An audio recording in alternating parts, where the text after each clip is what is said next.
ఆషాఢ మాసం వచ్చిందంటే చాలు చెట్టుకుండాల్సిన గోరింటాకంతా మన చేతల్లోనే ఉంటుంది. ఈ గోరింటాకు చెట్టు సాక్షాత్తు గౌరీదేవి పెంచిందని, గౌరీదేవికి ఇష్టమైన గోరింటాకు పెట్టుకుంటే ఆ అమ్మవారి అనుగ్రహం ఉంటుందని మన నమ్మకం అన్నమాట.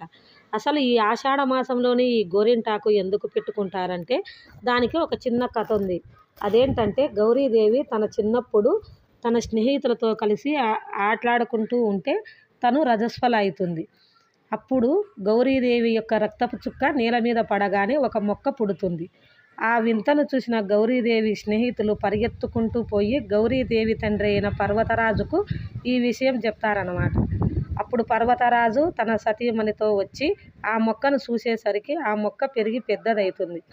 అప్పుడు ఆ చెట్టు వాళ్ళతో ఇట్లా అంటుంది, పార్వతీదేవి రుద్రాంశతో జన్మించాను కదా, నా వల్ల లోకానికి ఏమైనా ఉపయోగం ఉందా అని అడుగుతుంది.